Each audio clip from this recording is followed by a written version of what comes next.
Le problème d'équilibre entre vie professionnelle et vie personnelle.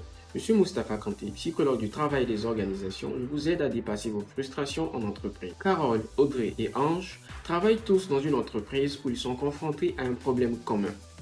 Un déséquilibre entre leur vie professionnelle et leur vie personnelle. Carole est une jeune mère qui lutte pour trouver un équilibre entre son rôle de mère et ses responsabilités professionnelles. Elle se sent souvent déchirée entre ses obligations familiales et les attentes professionnelles qui lui demandent de travailler de longues heures. Elle se sent épuisée et frustrée de ne pas pouvoir consacrer suffisamment de temps à sa famille. Audrey, de son côté, est une personne passionnée par son travail et a tendance à se surinvestir. Elle a du mal à fixer des limites claires entre sa vie professionnelle et sa vie personnelle, ce qui entraîne un déséquilibre important.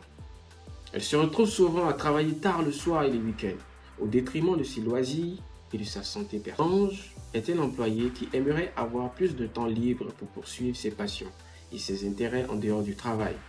Il se sent frustré de ne pas pouvoir profiter pleinement de sa vie personnelle et de se sentir constamment pris dans un cycle de travail intense. Les trois employés décident de trouver des solutions pour résoudre leurs problèmes communs d'équilibre entre vie professionnelle et vie personnelle.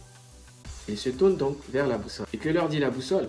La boussole leur propose des solutions adaptées à leur situation. Alors, à quoi cela ressemble-t-il quand ils passent à l'action? Premièrement, la fixation de limites claires. Ils décident de définir des limites claires entre leur vie professionnelle et leur vie personnelle. Cela implique de déterminer des heures de travail régulières et de s'y tenir. De prendre des pauses régulières pour se ressourcer et de s'assurer de consacrer du temps de qualité à leur famille, à leurs loisirs, à leurs passions en dehors du travail. Deuxièmement, la gestion efficace du temps. Les employés apprennent des techniques de gestion du temps pour maximiser leur productivité pendant les heures de travail.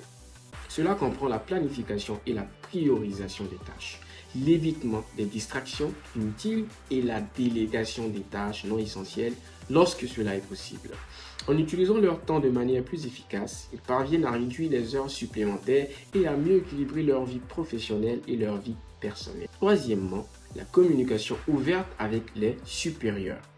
Ils décident d'avoir une communication ouverte avec leurs supérieurs pour discuter de leurs besoins en termes d'équilibre entre vie professionnelle et vie personnelle. Ils expliquent leurs préoccupations et demandent un soutien pour maintenir cet équilibre. Cela peut inclure des demandes de flexibilité dans les horaires de travail, des possibilités de travail à distance ou des politiques de congés plus souples. Quatrièmement, la priorisation de soi-même.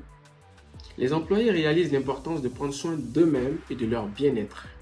Ils s'engagent à accorder une priorité à leur santé physique et mentale en pratiquant régulièrement des activités de détente, en prenant des pauses pour se ressourcer et en consacrant du temps à des activités qui les passionnent en dehors du travail. En mettant en œuvre ces solutions, ils parviennent à créer un meilleur équilibre entre leur vie professionnelle et leur vie personnelle.